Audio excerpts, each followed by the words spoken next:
몇 살이세요? 몇 년생이시죠? 저는 79년 양띠입니다. 우리 나이로 올해 43살, 아직 생일이 지나지 않아서 41살인데 70년대 생이라고 하기에는 너무 70년대 끝자락에 태어났고 또 80년대 생이라고 하기에는 젊어져서 좋긴 한데 또 약간 모양이 빠지는 느낌도 들고요. 이번에 소개해드릴 책은 웨일북 출판의 90년생이 온다라는 책입니다. 저희 집사람과 동갑인 82년생의 이몽택 작가가 쓴 책인데요. 이 책 초판에 175세를 발행했네요. 제가 쓴 책은 5세를 4세, 5세? 몹시 부럽습니다. 이게 얼마나 14,000원에 10%. 아무튼 점점 세대가 젊어지고 있어요.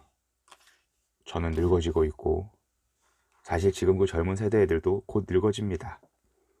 우리는 태어나자마자 늙고 있어요. 태어나는 그 순간 매일매일 죽음을 향해 질주하고 있죠. 이제 조금 위안이 됩니다.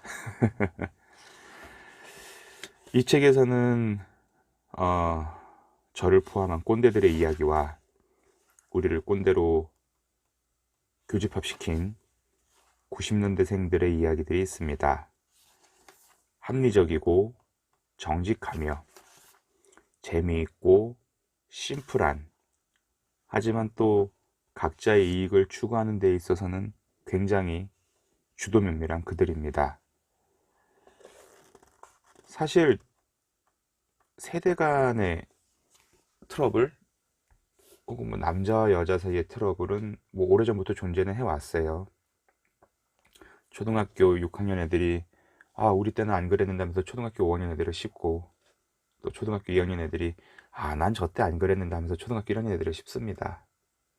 참 씹는 거 좋아해요. 나이를 규정 짓는 것도 좋아하고. 그거 아세요? 정확한 팩트는 팩트지. 제가 어디서 봤으니까. 예전에 우리는 서너 살 차이, 한만 맞으면 67살 차이도 친구를 먹었다고 합니다. 제 지인 중에서도 영국에서 꽤 오래 살다가 지금은 우리나라에서 들어와서 코로나 전만 하더라도 한 달에 한 번씩 만나서 술 마시는 형님이 한 분 계신데 저랑 9살 차이거든요. 근데 그 형님이 가끔 그래요. 네가 내 형 같다. 혹은 우리 친구 같다. 사실 저도 그 형님이 친구 같아요. 맘먹으려는 게 아니라 생각도 똑같고 추구하는 바도 똑같고 닮은 점들이 많거든요.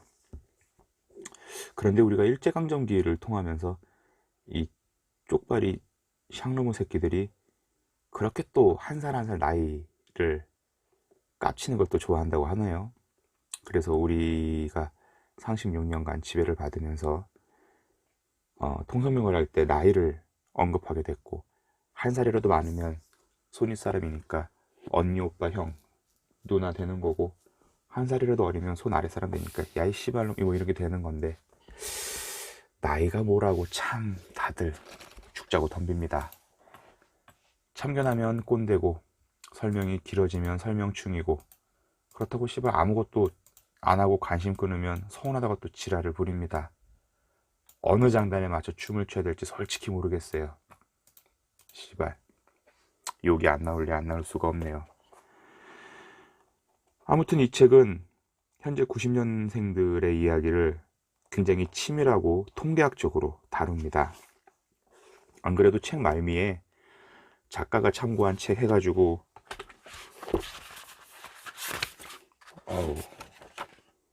3페이지 빼곡히 책들이 있어요. 많은 부분들에서 참고한 이야기들인데, 중요한 건 이 정리된, 그리고 단순히 요새 90년생들 이래 라는 주관적인 논점이 아니라 치밀하게 데이터화되고 분석화된, 얼마 전에 제가 소개시켜드린 빅데이터라는 영역까지 언급을 하면서 다룬 이야기들은 사실적이고 또 굉장히 정확합니다. 책에 여러 가지 부분들이 있는데 특히 기업에서 쓰는 연차, 월차에 대한 이야기가 저는 굉장히 인시 이 저는 굉장히 감명 깊게 읽었어요. 아, 이런 면에서 나는 90년생이구나. 칼퇴근에 대해서도 나도 90년생이구나. 지금 다니는 직장에서 출근하고 그 다음 주에 회식을 하는데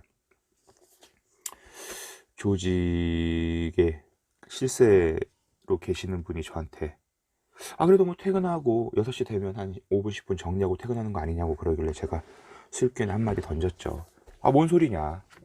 열심히 일했으면 6시에 퇴근하는 거지. 그렇지 않아요? 그래서 제가 지금 저희 사무실에 이룩한 주목할 만한 성과는 6시 땡 하면 PC파워 끄고 갑니다. 뭐 인사도 할 때 있고 안 하고 갈 때도 있고 뭐 매일 보는데 무슨 인사를 합니까? 밤사이 뭐 무슨 일이 생기는 것도 아니고. 그리고 연차 마음껏 써야죠. 물론 1년에 15일씩 주어지는 연차를 한 달에 몰빵으로 쓰는 건 개새끼고 한 달에 하루씩 쓰고 아 뭐 더 쓸 수 있으면 더 쓰는 거죠. 중요한 일이 있으면 3, 4일 붙여 써도 되는 거고 그 사람 없다고 일이 안 들어가면 그 회사가 망하는 거죠. 그렇게 조직을 운영할 이유는 없는 거고 아무튼 여기 보면 70년대생과 80년대생 그리고 90년대생이 느끼는 휴가에 대한 가치 그리고 또 90년대생들이 생각하는 자기들만의 정체성 그리고 구태여 배달앱을 이용하면서 후기를 쓰면서 자신들이 행동한 행위에 대한 정당화를 보상받고자 하는 것들 아 좋은 점들 많아요. 합리적이고 그런데 저는 이 책을 이렇게 쭉 읽어보면서 이 책을 쓴 작가나 이 책의 내용에 반론을 하는 건 아니고 이렇게 나이가 좀 들고 회사에서도 중간 관리자로 있다 보니까 일들을 시키고 일들을 같이 하잖아요.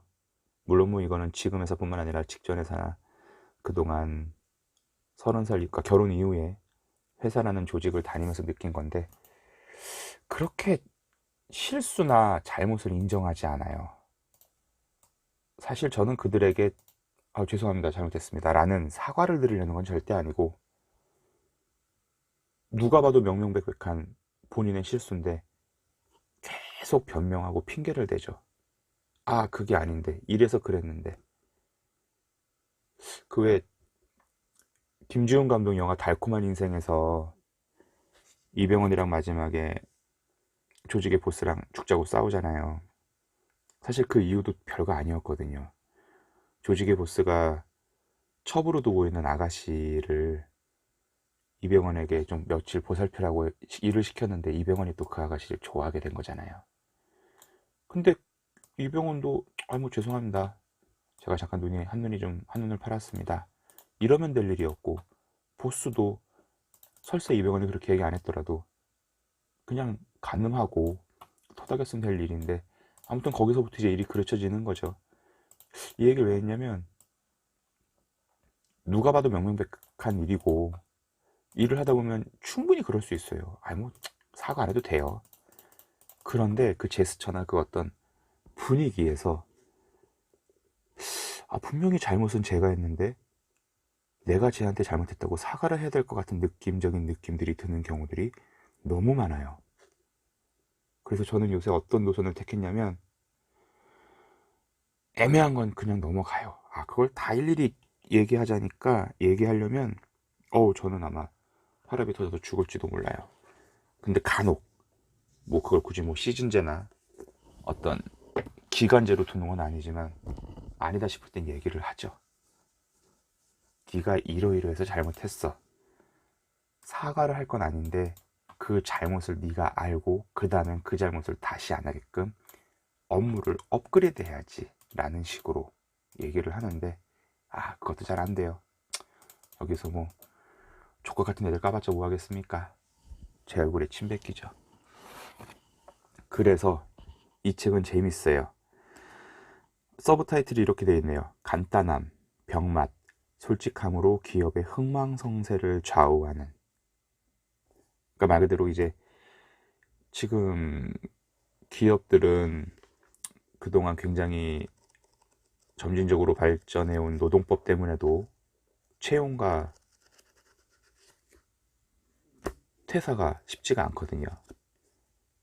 사실 뭐 퇴사는 통보이기 때문에 저도 근로자 입장으로서 그 부분은 맞다고 보는데, 아무튼 기업이 과연 이 현재의 트렌드를 좌지우지하는 90년생들을 어떻게 요리를 해야 되는지에 대한 이야기가 다채롭게 담겨져 있습니다. 그리고 특히 공시를 준비하는 90년생들의 이야기도 굉장히 좀 꼼꼼하게 기재가 되어 있는데, 뭐 평생 철밥통을 꿰차고 흔들리지 않는 잔잔한 호수에서 헤엄을 치고 싶은 게 그들의 꿈이라면 존중해 줘야죠. 뭐 사실 늘 마음속에 갖고 있는 말이기도 하고, 저희 아이들에게도 자주 하는 말이지만, 인생의 정답은 없습니다.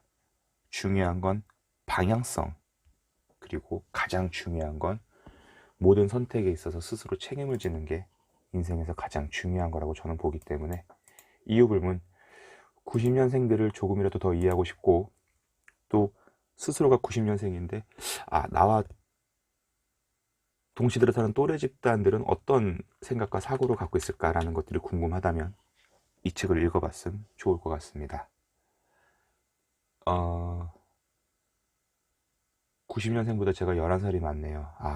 99년생보단 20살이 많고, 뭐 아무튼 남녀노소 그 어떤 언론이나 매체가 휘두르는 프레임에 좌지우지해서 우리끼리 총질하지 말고 다 같이 하하호호 행복하게 살았으면 좋겠습니다.